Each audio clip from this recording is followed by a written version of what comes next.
దేశవ్యాప్తంగా ఇక కార్మిక సంఘాలకు సంబంధించి బంద్ పిలుపునిచ్చినాయి. ఏదైతే మోదీ ప్రభుత్వం కార్మికులకు వ్యతిరేకంగా తీస్తున్నటువంటి ఏ చట్టాలు అవుతున్నాయో దాదాపు 29 చట్టాలని మరి ఈ రద్దు చేయాల్సినటువంటి అవసరం ఉందని చెప్పేసి మరి 29 కార్మిక సంఘాలతో కూడా ఇవాళ మరి స్వచ్ఛందంగా బంద్కు పిలుపునిచ్చినటువంటి పరిస్థితి మనకు కనిపిస్తుంది.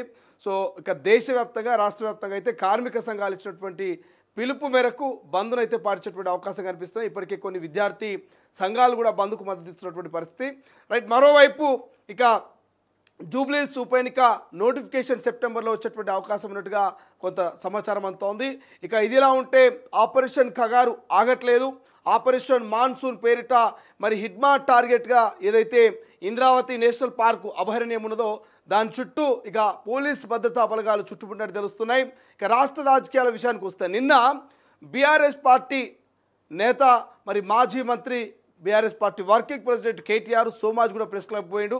ఆ ప్రెస్ క్లబ్లో ఒక రేవంత్ రెడ్డికి సపరేట్ ఒక కుర్చీ వేసి మేము సవాలు స్వీకరించి సోమాజ్ కూడా ప్రెస్ క్లబ్కి వచ్చినాం, మీకు ప్రత్యేకమైనటువంటి ఒక కుర్చీ వేసినాం, మరి రావాలే మా సవాల్ను మీరు స్వీకరించాలని చెప్పేసి నిన్న కాంగ్రెస్ పార్టీ నేతలకు అయితే కేటీఆర్ ప్రెస్ క్లబ్ వేదికగా మరొక సవాల్ విసిరిండు. మంత్రులు వచ్చినా పర్వాలేదు చర్చకు అని చెప్పేసి. ఇక ఇది ఇట్టుంటే కాంగ్రెస్ పార్టీలో ఏమో అసెంబ్లీకి పోయారు. మహేష్ కుమార్ గౌడ్ వచ్చి ఇతర నేతలంతా కూడా అసెంబ్లీకి పోయి మరి కేటీఆర్కు మరొక కౌంటర్ ఇచ్చారు. మేము పిలిచింది మిమ్మల్ని కాదు కేటీఆర్, మీ నాన్నగారిని మాజీ ముఖ్యమంత్రి కేసీఆర్ గారిని. ఇక మేము చెప్పింది ప్రెస్ క్లబ్ వేదిక కాదు అసెంబ్లీ వేదికగా చర్చిద్దాం. రైతుల సంక్షేమమైనా విద్యార్థులకు మరి ఉద్యోగ అంశాలైనా లేకపోతే ఈ 18 నుంచి 20 నెలల పాటు మా పరిపాలన మీదైనా మరి అసెంబ్లీలో చర్చిద్దామని చెప్పినాం. కానీ సోమాజ్ కూడా ప్రెస్ క్లబ్బో లేకపోతే ఇంకో వేదిక మేము చెప్పలేదని చెప్పేసి కాంగ్రెస్ నేతల కామెంట్స్. ఇట్లా నిన్న రాజకీయాలన్నీ కూడా మరి సవాళ్ళ పర్వంగా అనిపించింది. ఒక మినీ యుద్ధాన్ని తలపించే లెక్క ఇటు అధికార పార్టీ అటు ప్రతిపక్ష పార్టీ ఒకరి మీద ఒకరు మరి విమర్శలు. సో ఒకసారి ఇవాటి హెడ్లైన్ చూద్దాం, తర్వాత పూర్తి వార్తల కథంలోకి వెళ్ళేటువంటి ప్రయత్నం చేద్దాం. నిన్న అన్న ఇక్కడ సోమాజిగూడ ప్రెస్ క్లబ్లో మరి సవాలు స్వీకరించి ఆయన ప్రతి సవాలు విసురుతుంటే చెల్లెమ్మనేమో ఢిల్లీకి పోయి బీసీల కోసం కొట్లాడుతున్నది. ఇక్కడ అన్న దుకాణం, అక్కడ చెల్లెమ్మ దుకాణం. సో ఒక్కసారి హెడ్లైన్ చూద్దాం, తర్వాత పూర్తి వార్త కథనంలోకి వెళ్ళేటువంటి ప్రయత్నం చేద్దాం. రైట్, మా వాళ్ళు పోల్ కూడా పెట్టేటువంటి ప్రయత్నం చేస్తూ ఉన్నారు, ఆ పోల్ కూడా చూసే ప్రయత్నం చేద్దాం. నిన్న సవాలుకు సంబంధించి ఏదైతే బీఆర్ఎస్ కాంగ్రెస్ సవాల్లో తప్పెవరిది? ఎస్, పోల్ పెట్టిరా? రైట్ రైట్, ఒక్కసారి మనం హెడ్లైన్స్ అయితే చూసేటువంటి ప్రయత్నం చేద్దాం. దిగిరానున్నటువంటి ఎల్లో మెటల్ ధర అంటూ వార్త కనిపిస్తుంది. 6 నెలల్లో 30% పడిపోయే ఛాన్స్, గోల్డ్ కొనుగోలు తగ్గించిన సెంట్రల్ బ్యాంక్స్ అంటూ మనకు వార్త హైలైట్గా కనిపిస్తుంది. వడ్డీ రేట్లు కోత పెడుతున్న ఇక ఈఎస్ఎఫ్ ఫెడ్ అండ్ బంగారం పెట్టుబడిపై తగ్గుతున్న ఆసక్తి అంట. బంగారం పెట్టుబడిపై తగ్గుతున్న ఆసక్తి ఫలితంగా పడిపోనున్న గోల్డ్ డిమాండ్. ఇక సిటీ బ్యాంకు రిపోర్ట్లో ఆసక్తికర విషయాలు, కొనుగోలు కొనాలనుకునే వాళ్ళు కాస్త ఆగాలని సూచన. జనవరి నుంచి 30% పెరిగిన గోల్డ్ రేటు ఇక పన్నులతో కలిపి తెలుగు స్టేట్లో తులం ₹1,00,000 అయిందని చెప్పేసి చెప్తున్నారు. సో బంగారం 70K అంట. సో త్వరలోనే బంగారం రేట్లు తగ్గేటువంటి అవకాశం కనబడుతుందట. మరి ఇప్పటికైతే తెలుగు రాష్ట్రాల్లో ₹1,00,000 చేరినట్టు ఒక వార్త మనకు కనబడుతోంది. రైట్, గవర్నర్కు బాంబు బెదిరింపు. ఇక హైదరాబాద్ హై అలర్ట్ వార్త కనిపిస్తుంది. రాజ్ భవన్లో RDX పెట్టినాం, సిటీ సివిల్ కోర్టులోనూ బాంబులు, ఇక జింకానాలోనూ పేలులు జరుగుతాయి, మరొక రెండు చోట్ల విధ్వంసం తప్పదు. ఇక ఆగంతకులు థ్రెట్ మెయిల్స్, పరుగులు తీసిన పోలీసులు, అనువున బాంబు స్క్వాడ్తో తనిఖీలు, ఎక్కడా దొరకని బాంబులు, బెదిరింపులు ఉత్తవే అని కన్ఫామ్. ఇక ఊపిరి పీల్చుకున్న నగరవాసులు. అబ్దుల్లా అనేటువంటి వ్యక్తి నుంచి మెయిల్స్ వచ్చినట్టుగా నిర్ధారణ, దర్యాప్తు కొనసాగిస్తున్న పోలీసులు. సో చూడండి ఎట్లుంది, గవర్నర్కు బాంబు బెదిరింపు అని చెప్పేసి మరి వాడెవడు దొంగ బడివేగాడు వాడు మెయిల్స్ పంపించినట్ట. హైదరాబాద్లో కొన్ని చోట్ల కూడా రాజ్భవన్తో పాటు ఇతర సిటీ సివిల్ కోర్టులోను జింకానాలోను మేము పేలులు జరపబోతున్నామని ఒక మెసేజ్ పెట్టినట్ట. మెసేజ్ తోటి పోలీసు వాళ్ళంతా పరుగులు పెట్టిరు. ఎక్కడికక్కడ డాగ్ స్క్వాడ్, బాంబ్ స్క్వాడ్ అంతా కూడా తనిఖీలు చేస్తే ఇక అది చివరికి ఉత్తముచ్చటాన్ని తేలిందట. ఆ ఈమెయిల్ని పట్టుకొని మరి వెతుకుతురట, ఎవడు పెట్టిండు, ఎందుకు పెట్టిండు అనేది పోలీసులు ఎంక్వైరీ చేస్తురట. రైట్గా కేటీఆర్ నన్ను టార్గెట్ చేసిండు, ఆదివాసీ మహిళను ఓర్వలేకపోతున్నాడు, చిల్లర రాజకీయాలు మానుకోవాలి, తప్పుడు ప్రచారం చేస్తే నాశనమైపోతావు, నీ సొంత చెల్లె నీపై దుమ్మెత్తిపోస్తున్నది, ఇక ములుగులో పోలీసుల రాజ్యం లేదు, బీఆర్ఎస్ హయాంలోనే ప్రజలను వేధించిండ్రు. మంత్రి సీతక్క సంచలన వ్యాఖ్యలు. తప్పులేదు, సీతక్క కేటీఆర్ను మాట్లాడిన మాటల్లో ఒక్కటంటే ఒక్కటి కూడా తప్పులేదు. ఎందుకు తప్పులేదు? అరే సీతక్క గురించి కొంతమంది మరి బీఆర్ఎస్ సోషల్ మీడియాకు సంబంధించిన కొంతమంది ప్రచారం చేస్తున్నారు. చూస్తుంటే బాధ అనిపిస్తుంది. సీతక్క యాక్టింగ్ చేస్తుందని కొందరు, సీతక్క మరి కెమెరాలు కనబడంగానే కెమెరాలకు పోజులు ఇస్తుందని ఇంకొంతమంది, ఇక సీతక్క కరోనా టైంలో మూటలు మోస్తూ మరి యాక్టింగ్ చేసిందని ఇంకొంతమంది. అరే ఎందుకురా, అరే మీ ఇళ్ళలో కూడా అక్కా చెల్లెలు ఉంటారు, మరి ఎందుకు ఈ సీతక్క మీద తప్పుడు ప్రచారం చేస్తున్నారు? ఎవరికి అన్యాయం చేసింది సీతక్క? అడవిలో ఉన్నటువంటి ఆదివాసీ బిడ్డల్ని కరోనా టైంలో అమ్మ లెక్క హక్కున చేర్చుకొని వాళ్లకు నిత్యావసర సరుకులు పంచినందుకు సీతక్కని మీరు అవహేళన చేస్తూ అవమానపరుస్తూ సోషల్ మీడియాలో పోస్టులు పెడుతున్నారు. ఒక ఆదివాసీ బిడ్డ అడవి నుంచి ఇవాళ రాష్ట్ర మంత్రివర్గంలో అడుగుపెట్టిందంటే అటువంటి ఆడబిడ్డనా మీరు అవమానపరిచేది? ఇలా కేటీఆర్ని అడుగుతున్నాం సూటిగా. సొంత చెల్లి ఫోన్ ట్యాపింగ్ చేసిరనే ప్రచారం జరుగుతున్నది కదా, మీరా సీతక్క గురించి మాట్లాడేది? సొంత చెల్లెని పట్టించుకోవట్లేదు, చెల్లేమో ఢిల్లీలా, అన్నేమో గల్లీలా, ఎవరి దుకాణం వాళ్ళది, మీరా సీతక్క గురించి మాట్లాడేది? సీతక్క అంటే ఒక ప్రత్యేకత ఆమెకు. సీతక్కకు ఒక ప్రత్యేకమైనటువంటి గుర్తింపు ఉన్నది. 2 తెలుగు రాష్ట్రాల్లో సీతక్కను గుర్తుపట్టడం లేరు. అడవి నుంచి మరి ఇక్కడి దాకా వచ్చినటువంటి ఆదివాసీ బిడ్డ ఇవాళ ఎదుగుతుంటే కొంతమంది చూసి ఓర్వలేకపోతున్నారు. అరే ప్రతి ఇండ్లలో ఆడబిడ్డలు ఉంటారు, మీ అక్కనో మీ చెల్లెనో ఇట్లా ఎదుగుతుంటే ఎవడైనా అడ్డుకుంటే మీరు ఊరుకుంటారా? సో సీతక్క కూడా నిన్న ఇదే అంటున్నది, కేటీఆర్ నన్ను టార్గెట్ చేస్తుండు, బీఆర్ఎస్ పార్టీలోకి పోనందుకే నా మీద చిల్లర మల్లర వ్యాఖ్యలు చేస్తున్నట్టు సీతక్క బగ్గుమంటున్నది. సీతక్క విశ్వరూపాన్ని వీళ్ళు కనుక చూస్తే తట్టుకోలేరు. ఆమె నిజంగా చాలా లౌక్యంగా, చాలా సౌమ్యంగా, చాలా ప్రశాంతంగా ఉంటే మరి ఇట్లున్నది సీతక్క. నిజంగానే ఆమె కనుక శివంగి లెక్క మరి అందరి లెక్క ఆమె కనుక బయటికి వచ్చి ఒక్కొక్కరిని చిట్టా విప్పుతూ తాట తీస్తే కనుక కేటీఆర్ తట్టుకోలేడు, కేసీఆర్ తట్టుకోలేడు. ఎందుకంటే సీతక్కను మనం ప్రశాంతంగా చూస్తూ ఉన్నాం, చాలా చాలా కూల్గా చూస్తూ ఉన్నాం సీతక్కను. ఆమెను కనుక మనం ఒకవేళ రెచ్చగొట్టి ఆ సీతక్కని కనుక రెచ్చగొట్టి మరి మహంకాళి లెక్కనో లేకపోతే ఒక అమ్మవారి లెక్కనో ఆమె కనుక ఉగ్రరూపం ఎత్తితే కేటీఆర్, కేసీఆర్, హరీష్ రావు కొట్టుకుపోవాలి. రైట్, మస్తు వార్తలు కనిపిస్తున్నాయి. ఇక బీజేపీ చీఫ్ డమ్మీ అంటూ కాంగ్రెస్ బీఆర్ఎస్లు ఇదే అంటున్నాయి. ఇక డమ్మీ కాదని ఆయన ప్రూఫ్ చేసుకోవాలి. ఓవైసీ కాలేజీపై కోర్టులో కొట్లాడాలి, ఇక ఆ కాలేజీలను కూల్చేలా చేయాలి, అప్పుడే డమ్మీ కాదని నమ్ముతారు. MLA Raja Singh hot comments. ఇటీవలే బీజేపీకి రిజైన్ చేసిన రాజాసింగ్. సో రాజాసింగ్ పార్టీని వీడిన పార్టీ నాయకుల మీద విమర్శలు మాత్రం మానట్లేదబ్బా. పార్టీని విడిచిపెట్టి కూడా పార్టీ నాయకుల మీద విమర్శలు మాత్రం మానుకోవడం లేదు.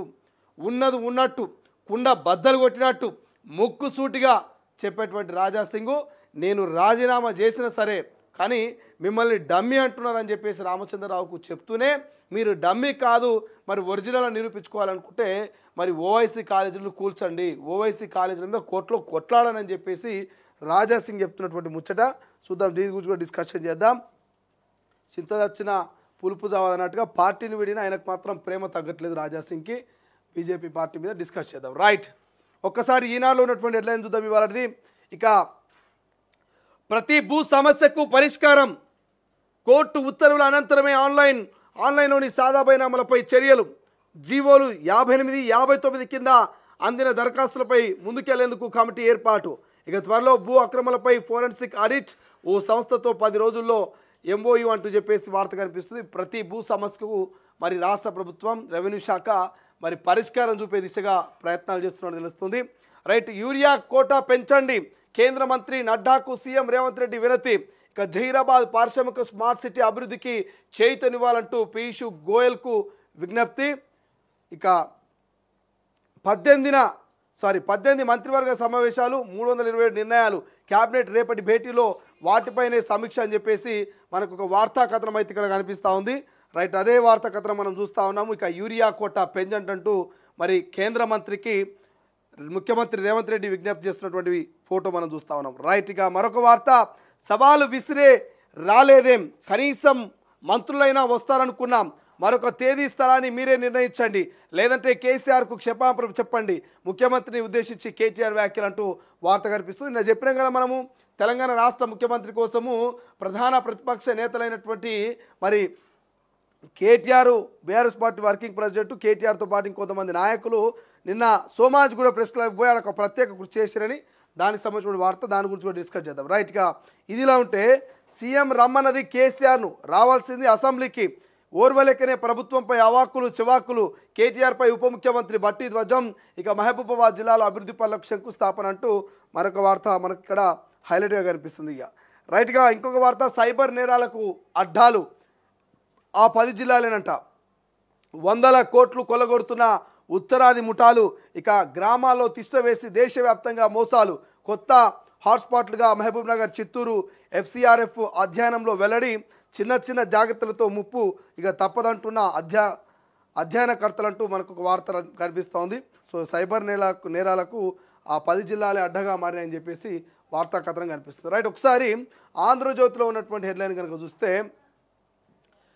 బీహార్ ఏం కనబడుతుంది, బీహార్లో ప్రభుత్వ ఉద్యోగాల్లో మహిళలకు 35% కోటా, యువత అభ్యున్నతి సంక్షేమానికి ప్రత్యేక కమిషను, ఎన్నికల ముందు నితీష్ ప్రభుత్వం కీలక ప్రకటన అంటూ మనకు వార్త కనిపిస్తుంది. ఇక బీహార్లో త్వరలో ఎన్నికలు కదా, ఎన్నికల వేళ మహిళలకు 35% కోటా కనిపిస్తారట ప్రభుత్వ ఉద్యోగాల్లో, దానికి సంబంధించిన వార్త కనిపిస్తుంది. రైట్గా కేంద్ర పరిశ్రమల శాఖ మంత్రి పీయూష్ గోయల్తో సీఎం రేవంత్ రెడ్డి, చిత్రంలో ఎంపీ మల్లు రవి అండ్ జితేందర్ రెడ్డి అంటూ వార్త కనిపిస్తుంది. జహీరాబాద్ స్మార్ట్ సిటీకి డబ్బులు ఇవ్వండి, కేంద్రం ఆమోదించిన 596 కోట్లు విడుదల చేయండి అంటూ వరంగల్ విమానాశ్రయానికి ఆర్థిక చేయుత, ఇక హైదరాబాద్ బెంగళూరులో హేరో డిఫెన్స్ కారిడార్, తెలంగాణకు సకాలంలో యూరియా, దేశీయ ఉత్పత్తులతో రాష్ట్రం కోటా పెంచండి అంటూ కేంద్ర మంత్రులు గోయల్, నడ్డాలకు సీఎం వినతి అంటూ వార్త కనిపిస్తుంది. నిన్న ముఖ్యమంత్రి ఢిల్లీకి పోయి అక్కడ పోయినటువంటి మంత్రుల్ని కలిసినటువంటి సిచ్యువేషన్ మనకు కనబడతా ఉంది. రాష్ట్రానికి సంబంధించిన కొన్ని నిధుల మంజూరు మీద అక్కడ రిక్వెస్ట్ చేసినట్టు తెలుస్తుంది.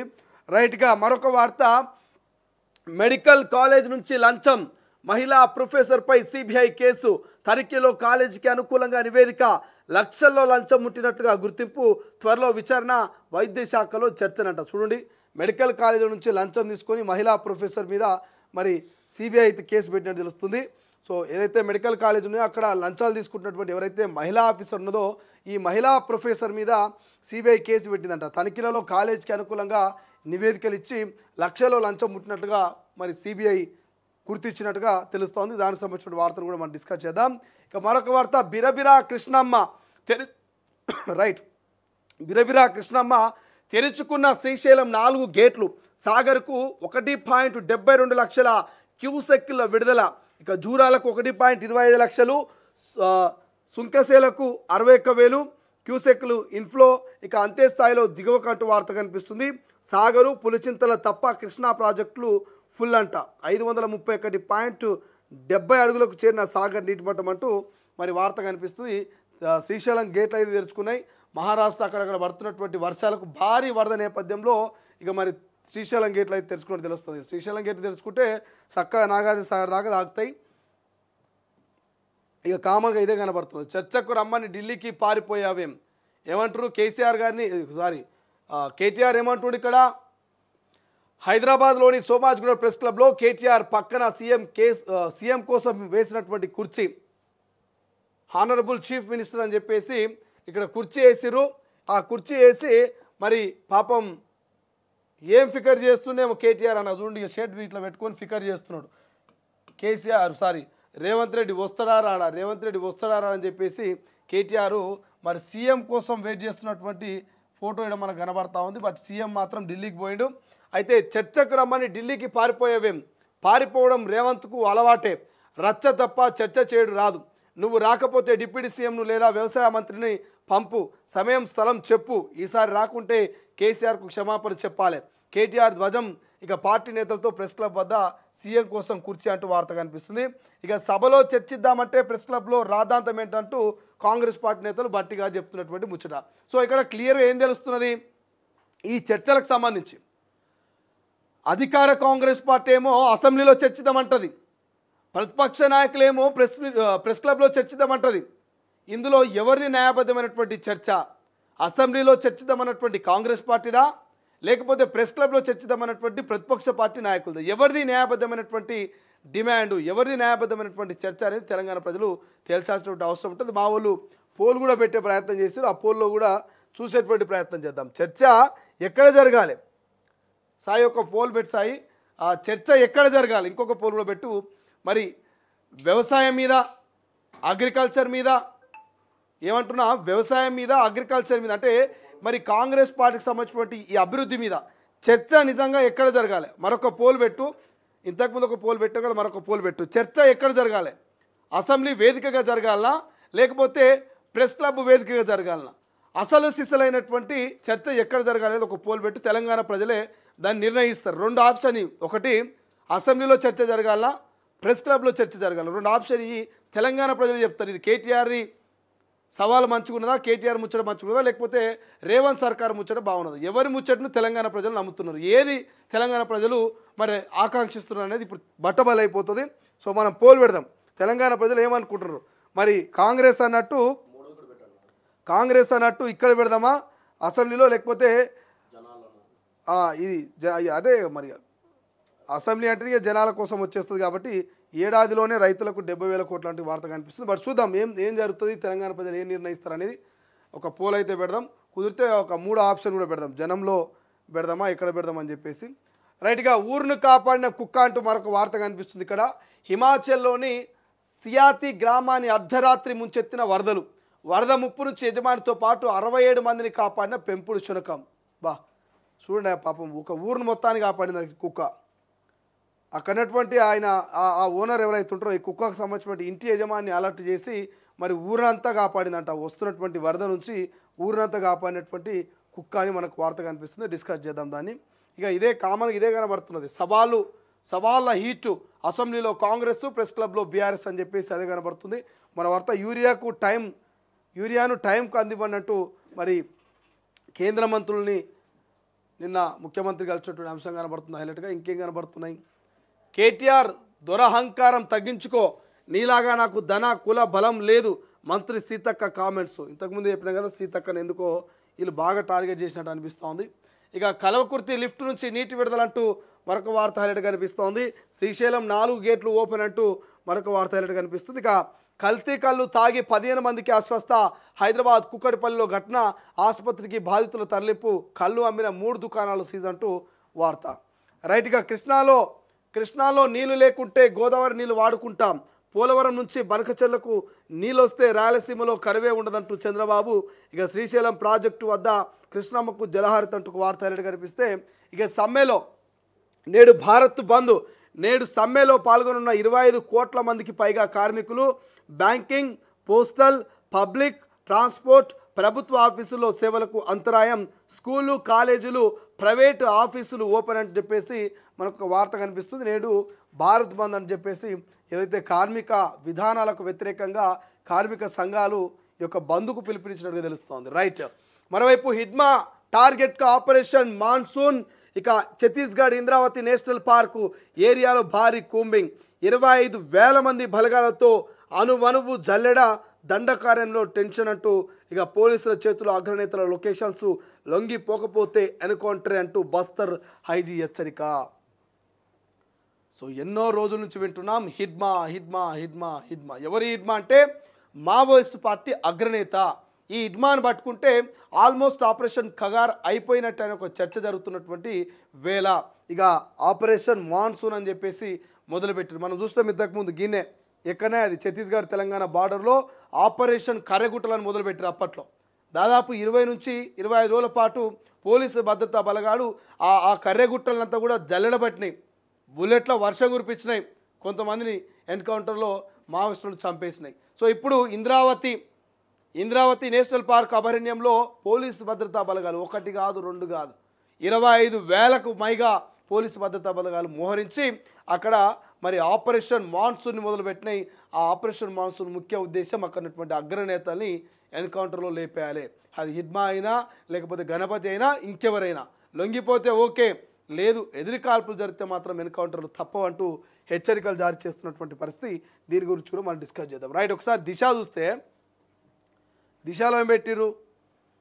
దిశలో భారత్పై 10% సుంకం, ఇతర బ్రిక్స్ దేశాలపైన అంతే. ఈ దేశాలు డాలర్ను బలహీనపరుస్తున్నాయి.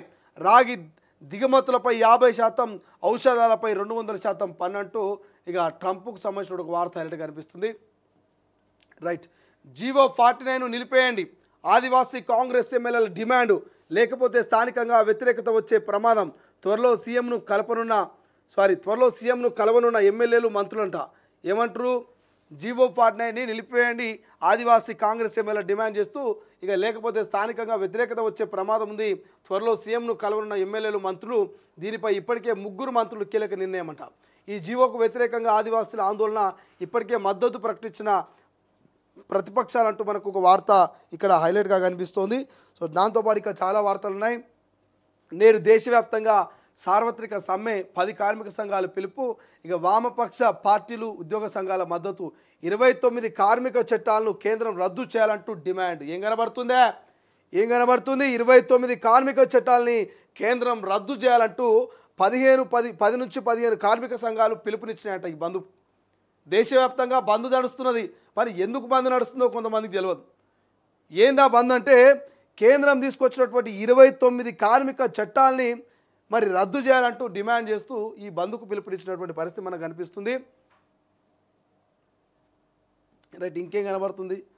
ఇక బీసీ రిజర్వేషన్లపై ఏం చేద్దాం, ఇదో ముచ్చట నడుస్తుంది. కేంద్ర మంత్రి పీయూష్ గోయల్తో మాట్లాడుతున్న సీఎం రేవంత్ అంటూ వార్త కనిపిస్తూనే ఇక బీసీ రిజర్వేషన్లపై ఏం చేద్దాం, న్యాయపరంగా ఎలాంటి సమస్యలు రావచ్చు అంటూ వాటిని అధిగమించి ముందుకెళ్లడం ఎలా అంటూ ఎంపీటీసీ జడ్పీటీసీ స్థానాల విభజన పూర్తయిందా, కాకపోతే ఇంకెన్ని రోజులు సమయం పట్టొచ్చు, పంచాయతీరాజ్ ఉన్నతాధికారులకు సీఎం ప్రశ్నలు. ఇక న్యాయ నిపుణులు ఇచ్చిన సలహాలను వివరించిన ఆఫీసర్లు. రేపటి క్యాబినెట్ భేటీలో తుది నిర్ణయం తీసుకుంటుంది.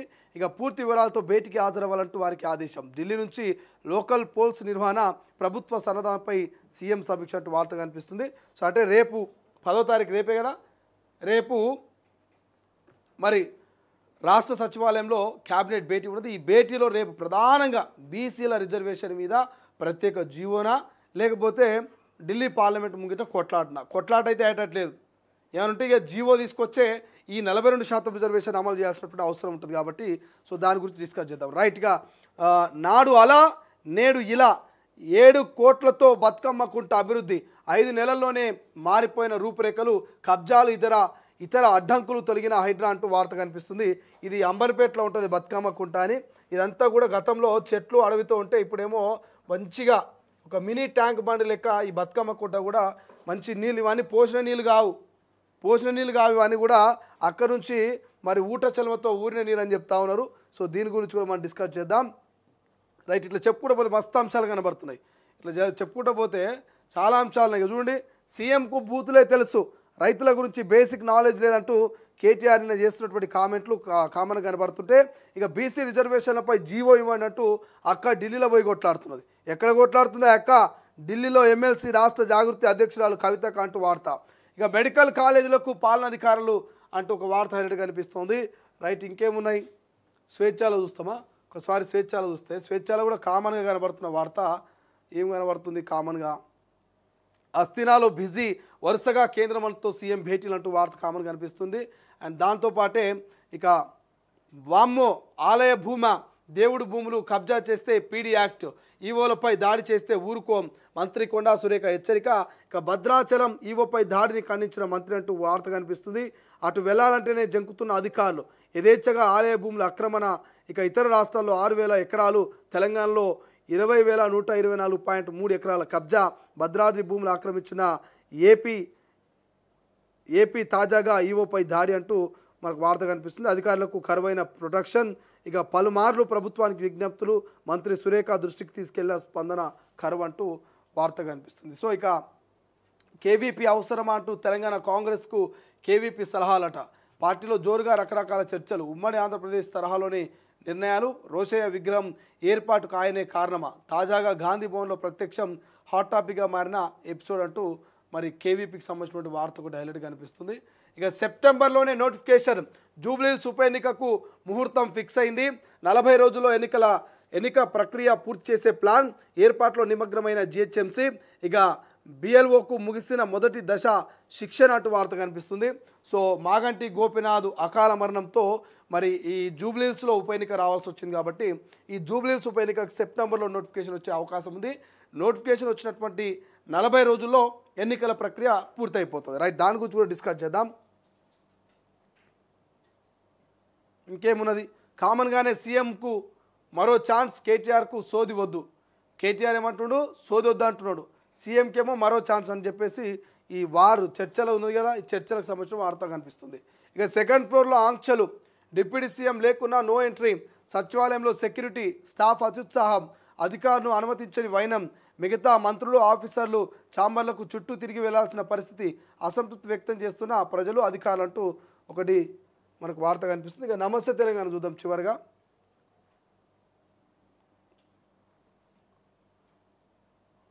ప్రజాపాలన పీడన అని చెప్పేసి మనకు వార్త కనిపిస్తుంది.